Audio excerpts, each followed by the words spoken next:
Zindagi Matters, where life meets hope. A mental health podcast by Swayam Foundation.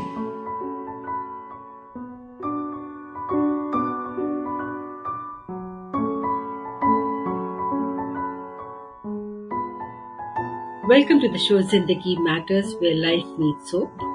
I'm your host Geeta Lal Sahai. Today's guest is a therapist with a background that spans mathematics and counseling psychology. He's someone who thrives in deep conversation, hates loud music, and is trying to build a life rooted in meaning, mindfulness, and impact. He is neurodivergent, a therapist, and dreams about starting a startup. Let's dive deeper into his world, his being, his thoughts, and his life. Welcome to the show, Jai Arora. Good evening, Geeta. So tell me something about Jai. You switched from mathematics to psychology. Why did you do that? And what prompted you exactly to leave your mathematics and become a psychologist, a therapist? Right. Okay. So let me, so I did my UG in mathematics, but let me take you a little bit, behind and before than that as well. So during my plus two, my 12th grade, towards the end of approaching my boards, I sort of fell through a phase wherein I was not studying, I was socially isolated, I had, excluded myself and isolated myself from my friends. I was just sitting at home, there was no school going on, and I was a decently bright kid. In my 10th grade, I had stereotypically, which was known to be a good score, like a 10 CGPA. So I was amongst the brighter section of my class and school and all of that. So I had that privilege of just sitting at home and the luxury of saying कि मैं तो खुद से prepare कर रहा हूँ for my boards and all of that. But in reality, I was going through a burnout. As I later... Sorry to interrupt. And it started suddenly. And it started suddenly, yes. Okay. Towards the last month of my boards or so. I still remember I'm in my room, like right now talking to you as well. And I still remember writing on the things that I wanted to do for my English board exams, which was the first exam. And I did not read for the exams. I still remember the same happened with computer science, the same happened with chemistry. Suddenly I had lost all interest in studying whatsoever. I still remember I was watching the then released movie called Newton. By Rajkumar Rao. It was about elections in one of the northeastern states and all of that. So that was a tough phase, honestly. And I think during that time is when I realized mental health is a very real thing, and poor mental health and well-being is also a very real thing with great implications on how you perform and just behave in life in general. And that sort of nudged me to try and find a career in mental health per se. So did you go to the doctor, or were you under depression? What exactly happened? What was it diagnosed as? Right. So no clinical diagnosis. Post my exams, I had sought help, professional help, and they had sort of claimed it as a burnout, claimed it as performance anxiety of the boards, of performing well, of getting those 95, 98, 99 marks. So I did get 95, which is stereotypically a good marks to get in physics and mathematics. But the other subjects wherein I didn't study at all, or wherein I didn't like the subject at all, like English, chemistry, computer science, there I scored 80, 70s and all of that. Yeah.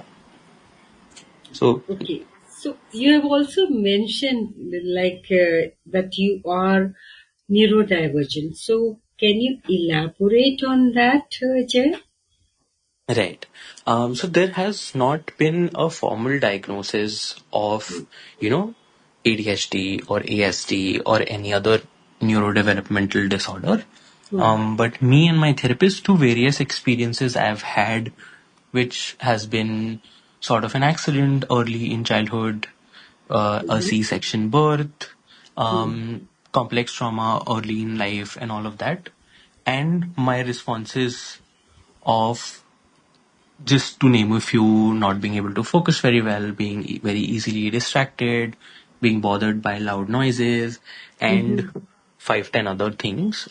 So we, in therapy, my personal therapy, reached to a conclusion wherein I have started identifying myself as a neurodivergent individual because it helps me make sense of my world around better. Yeah. But did it ever hamper your studies or your relationship with your peers, friends, family? I mean, till the time I started identifying the word neurodivergent, I think everything was just brushed under the carpet of you are like this only. This is your personality. But it was only later when I realized. So I think when you ask, has it ever hampered? In hindsight, yes. In that current moment, till like 2 years ago, probably I hadn't thought of that. Yeah. You also mentioned about complex trauma. So, would you like to say something about it? What complex trauma did you go through? Like, what do you mean by that? Sure.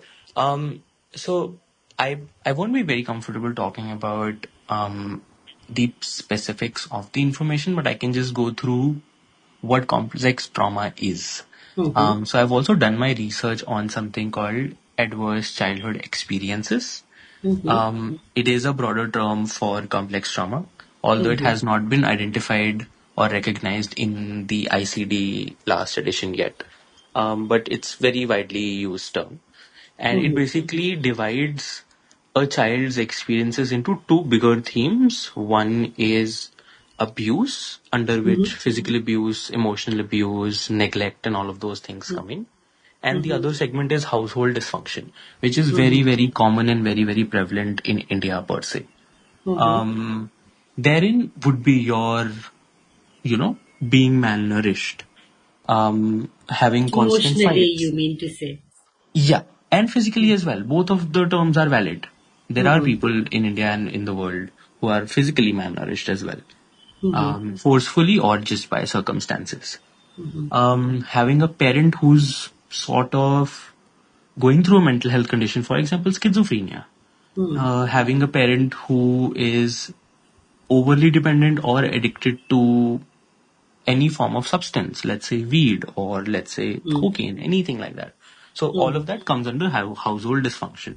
Having Mm-hmm. lost one parent or having one parent in jail, something like that. So I Mm-hmm. think it very beautifully conceptualizes a child's experience, and it also says that, so historically, we've always seen trauma as a car accident, a grief, a loss of a loved one, something like that. But this very beautifully encapsulates everyday experiences of just fights in the house, people not gelling well together, and all of Mm-hmm. that. And how does all of that uh, impacts a child's development as well? Yeah. Very rightly said.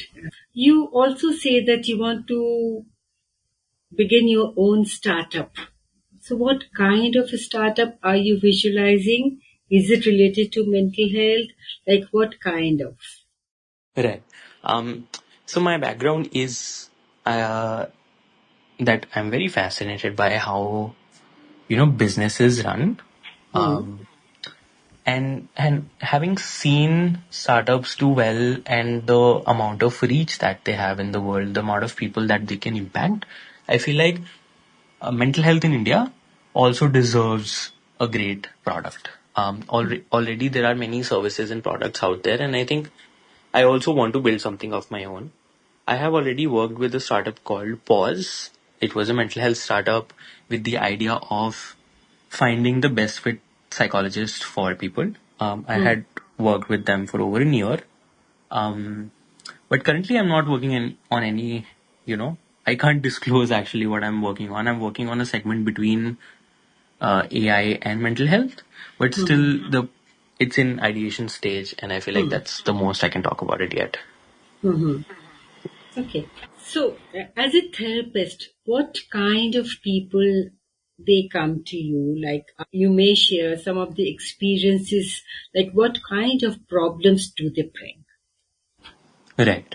So I think younger and older or elder is a little loose term, but if I could put a number or an age to it, it would be starting from 18, then going on up to 35, 40. And a sort of a pattern that I've also been noticing is that currently 80% of my caseload is men, cis-het men in particular. So that's an interesting observation I've also made recently for myself and my practice. Um, Beyond that, in terms of concerns, I think I do have a wide array of clients ranging from emotional eating, nicotine dependency, any form of childhood trauma, be it sexual or anything else. Um, I've also taken clients with a history of depression. I've also taken clients within that depressive episode as well. Um, Apart from that, grief, breakup, separation, they are also, recurrent themes that I've seen in my practice. You just said that men are seeking more therapy from you, right? Right.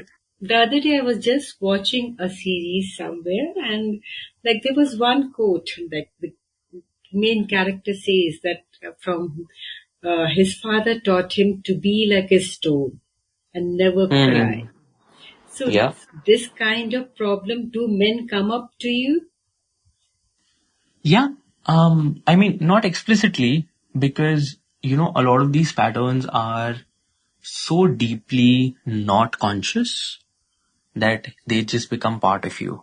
All of us are aware, including, so I identify myself as a cishet man myself, and including me, all the clients that I have seen, all the people in the world, I think men are aware of the fact that they are brought up to be masculine, they are brought up to be sort of stoic, they are brought up to be individuals who shouldn't feel.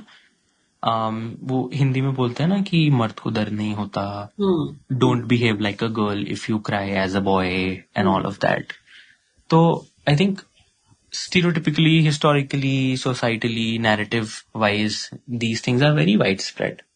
But when men come to therapy, something that I've very, very, very extensively seen is that them being quote unquote emotionally clogged. For example, I've been working with this client and they express helplessness through anger. They had an episode with somebody that they like and love, but they couldn't help but feel helpless, but they couldn't help but express it through anger. They didn't know any other way of communicating that helplessness. So I think that's very common. That's something that almost always you have to work with while you're working with men, is how to express emotions. And it, doesn't have to always be, that's where your therapeutic expertise also comes in. You don't always have to have all the answers. There are tools available out there. There are different processes which you can follow, via which your client, which is men in this case, can express their emotions and feel better. What are some of the most powerful shifts which you have seen in male clients once they begin therapy? Interesting question. So I've had this one client who actually gave me this word which I used before called emotionally clogged. So he said that since the time we started therapy, I've always felt that मैं तो हमेशा से emotionally clogged था, लगता है आपने मुझे खोल दिया. Now I am feeling emotions, now I am expressing emotions. Now there is another caveat over here. जब कोई person इमोशन एक्सप्रेस करने लग जाता है या मोर देन दैट फील करने लग जाता है, which they have never felt. For example, for a man it could be just any uncomfortable emotion like helplessness, fear, worry, anxiety, anything like that. Now, historically, because they've never been made to feel those emotions, that also mean they've never been made to regulate these emotions as well. So now when a man suddenly feels all of these emotions, he doesn't know what the hell उनको क्या करना है उस emotion के साथ. That's where a lot of discomfort comes. कि now I'm feeling helplessness. I can understand that. I'm also not expressing it as anger. But how do I regulate this helplessness? Because this is so bloody uncomfortable. Then comes another layer of working on emotional regulation with them, wherein you work कि आप कैसे ये emotion को release कर सकते हो, कैसे खुद को ground कर सकते हो, and all of that as well. There are times when men, if they do not regulate their emotions or they feel choked up, so they express their emotions through anger, right? That's what you said some time back. Yes. A narcissist man, when he emotionally blackmails or gaslights his partner, is it because of the clogged emotions, or is it because of the childhood trauma or childhood experience, or through genes it is coming? Like what prompts a man to be a narcissist? I think your question has 2-3 different elements which in my head didn't add up, in the sense of not every narcissist would gaslight somebody else, and not every person who's not narcissist would never gaslight. So a person, whether or not they are a narcissist or not, or a person with a narcissistic personality, let me just put it like that, whether they have a narcissistic personality disorder or not, it has, in my head, or maybe there is research which I have not seen, it may or may not have a direct correlation with them gaslighting. If somebody gaslights, then there could be other phenomena that are associated with it itself. Could be attachment, could be childhood experiences, but at the end of the day, abuse, violence, or behaviors like this are no excuses for something that you've gone through in the past as well. So I think that's something that I'd also highlight over here as well. Yeah, but I want to know, like, since you're getting a lot of men clients, do they ever come with this problem that their partner is saying that he is a narcissist, or he's too much of an egoist, or he is gaslighting the partner? So is something wrong with me? Like your clients expressing himself to you? Do they ever come? Have you ever come across such a client? I mean, not specifically through this example, but there have been clients who've asked me that, is there something wrong with me? Of course, that has happened.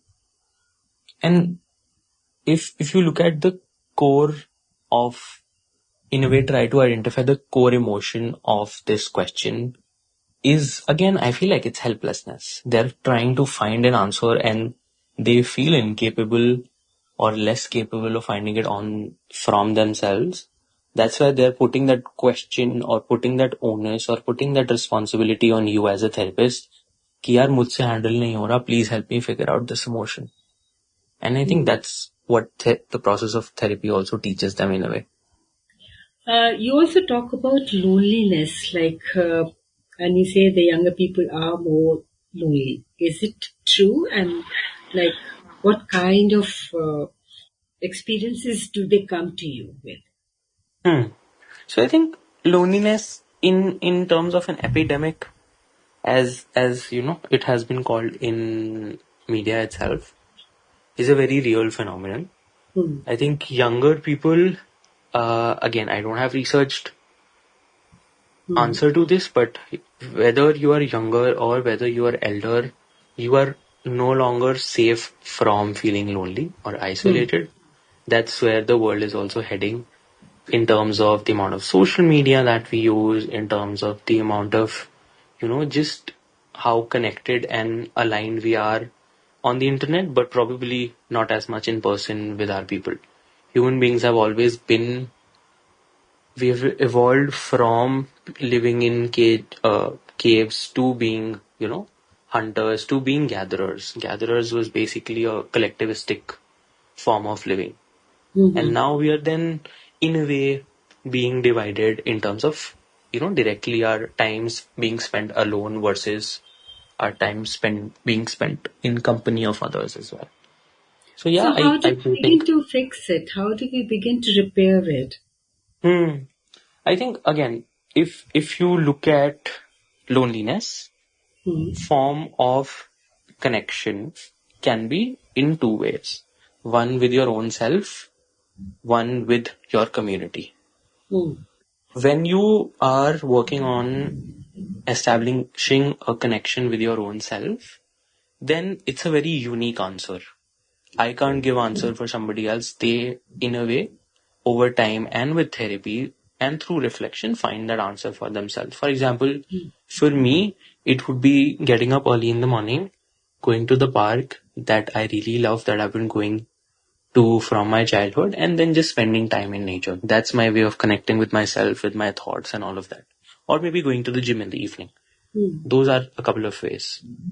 But when we talk about connecting with a larger community, then purpose, meaning, these bigger themes also come into picture. What is it that you want out of life? What is it that you want out of relationships? What is it that you want out of your career? All of these things. I think there's a Japanese concept called ikigai. Something like that comes into picture. Your social, your occupational, your emotional, your physical health and well-being, all of it needs to align for you to then proceed in a different direction. So I think that, of course, that takes time. Social media has, made its mark and imprinted itself onto our brains for the last 4 or 5 years now. At least it's been quite rampant from COVID. So I think it'll take its time. We need to be first conscious of the fact that this is happening, that I am feeling lonely, if at all you are feeling in the first place, and then take action towards it. So what are the small things, or what are the things which one can take to build? You were talking about meaningful relationships. So how can one build up meaningful relationships in today's digital world? Interesting. I think you can start probably even online with this. Try connecting, or firstly, maybe make a list of people you actually like. Um, at least this happens in Indian family, that even if you don't like people, example, your relatives, by the very design of the family, you get to spend a lot of time with them. Proportionately, you also don't get to open up much with them because you don't feel safe enough and trust them enough and all of that.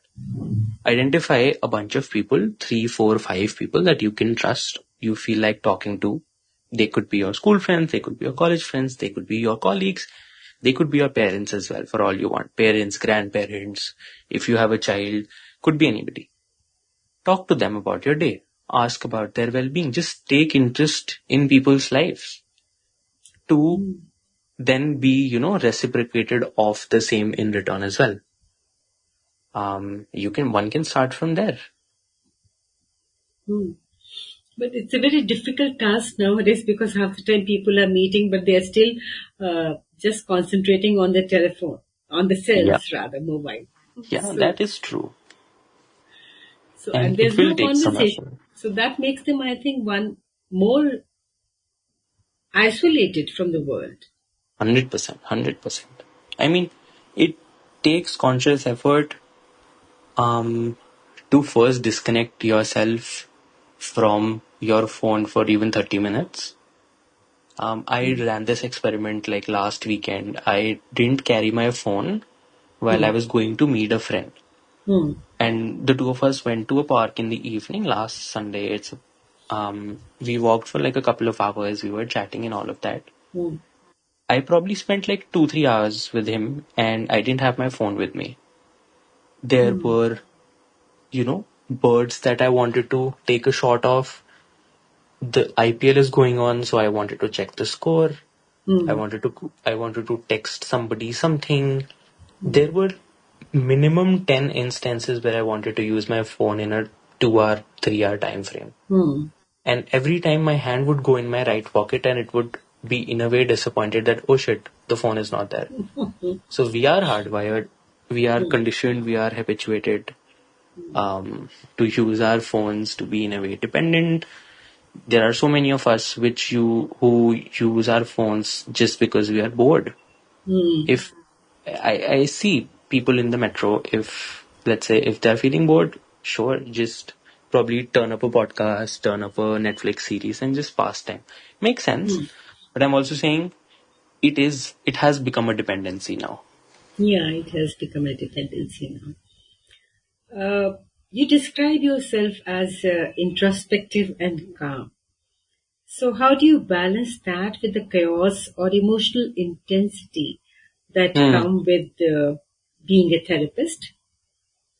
Right. I think uh, firstly these are self-proclaimed titles. Maybe the people around me don't think I am calm. Maybe that's just how I think of myself. So that's a very big, problem or caveat or my own declaration for my own self. Mhm. But if we are assuming this statement is true, I don't think I have gotten there with ease. I still remember when I started my journey as a psychologist, I used to get nightmares. I used to get dreams of my clients. I have woken up sweaty in the middle of the night. I have woken up and I have started thinking of my client. Even till today, I feel insecure whether am I doing justice to the clients? Am I charging them too much? Am I charging them too less? Should I not charge for this session because I feel like quote unquote no productive work was done? So I think all of these internal battles are still going on, still being talked about in supervision and personal therapy. Um, how have I reached there? Honestly, it's a journey. Everybody finds their own unique ways. I have found support in friends who are also therapists, but also in therapists who are, but also in friends who are not therapists. Because one thing that I've seen is sometimes the psych community tends to overindulge, intellectualize, or maybe even sometimes spend too much time on the problem. Whereas my friends who's, let's say, a CA, my friend who's, let's say, in some other profession, they're like more like, "Theek hai, ho gaya, let's just move on." So I think balancing both parts of my life then just eases things off for me as well. You mentioned that the titles are self-proclaimed. So, do Hmm. you think you are being misunderstood by people, or do you feel a gap somewhere? Hmm.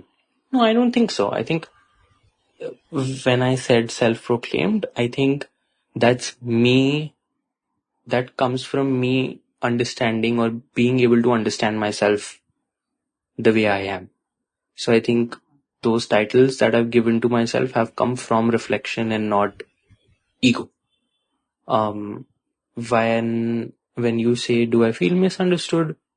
Maybe sometimes, but I don't think that has a connection to do with the question though. As a therapist, Hmm. what challenges do you face? Interesting. So I think I'd reframe that statement by saying, as a therapist who's 1 or 2 year into his career, um, because that would mean that I'm still developing my private practice. That means that not having a full caseload. That also means that finances can vary from 1 month to another, sometimes barely making ends meet. That also means career confusion because traditionally jobs in psychology, especially in like being a therapist, have not been very well paying jobs.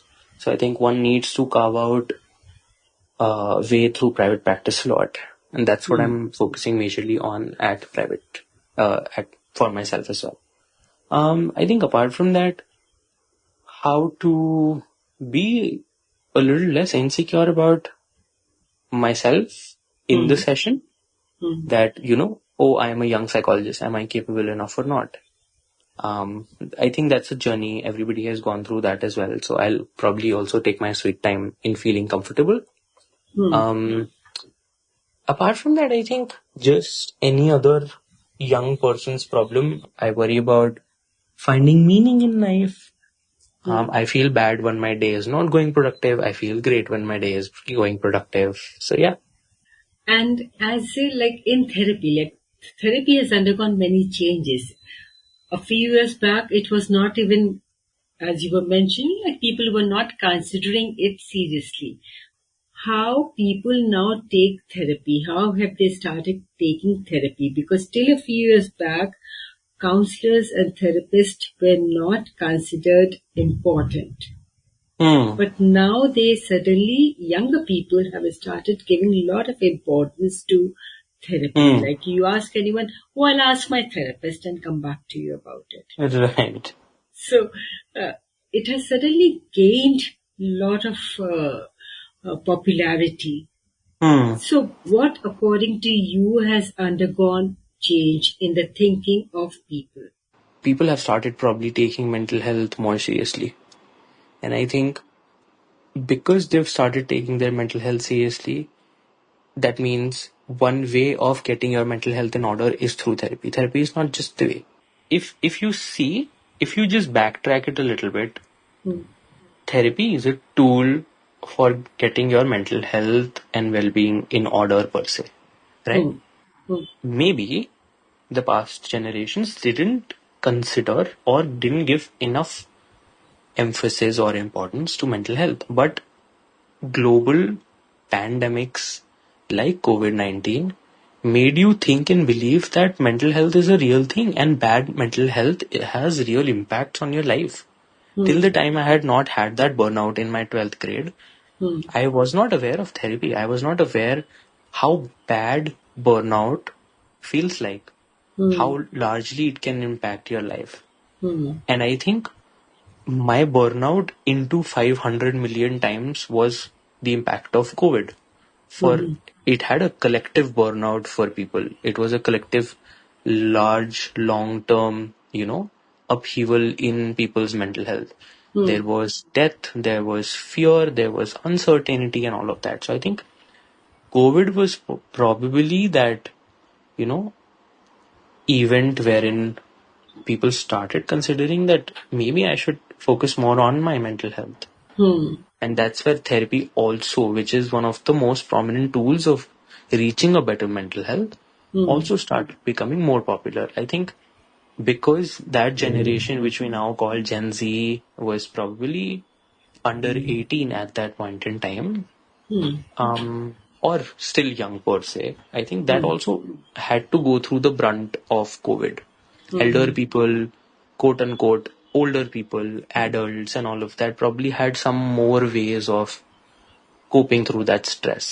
But Hmm. the younger generation probably did not, and hence it also took therapy more seriously. It also took their mental health more seriously, and you can see that in how they deal with politicians these days, how they deal with climate change these days, how they deal with office, work-life balance, and all of that these days. I think today's younger generation, by the way, it's also a fact wherein Gen Z have officially taken over millennials as more, for example, more Gen Z people are there in the workforce in India than millennials now. So I think Gen Z is not just a small strata in our Indian society and population. They are officially they officially have more people uh, in the workforce currently in India. So I think just by the sheer number, just by the fact that they're so aware of their thoughts, emotions, feelings, and also their needs and responsibilities, I think we can also see a reciprocal impact on how therapy is also being treated and considered so seriously nowadays. Hmm. Anything that you would like to change in your life Hmm. Like as a person, as a therapist, how are we? as a person and as a therapist? Because your life is both. Sure, there is a lot of change that I aspire to get in my life. One is focusing on my physical health, going to the gym more regularly, eating more healthier food. And as a therapist, I think it's not a change, it's maybe a wish that more people would, over a period of time, consider and take therapy seriously. Because a lot of us are suffering silently. And that's what honestly makes me sad. I have had clients who've been abused, who've been, beaten up within marriages, and so many other things, depression, anxiety, any other form of suffering. Um, and I wish sometimes that maybe our society would have made them more aware, or the society was more aware, so that they could have been asked to or requested to come into therapy earlier. I think they would have benefited from that. Anything you would like to share or say to people, to our listeners, about therapy, about yourself, about experiences, about life, anything?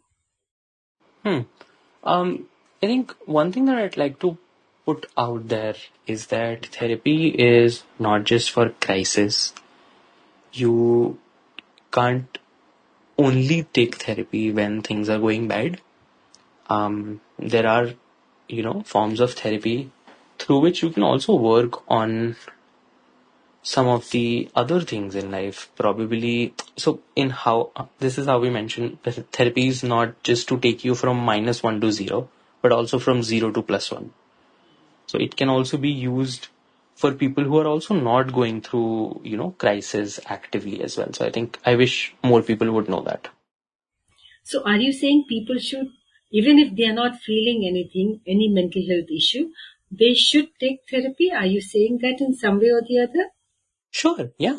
I mean, currently, there are clients who wish to make a change in their lives, and that change is not very Happening. acute. There is no quote unquote trouble happening per se, but they're still focusing on future growth and all of that. That's an interesting point, Jay. Anyway, thank you, Jai Arora, for such a real and thoughtful conversation. Listeners, if you want to hear or know more about Jai Arora and his therapy, do write to us. We'll get you in touch with him.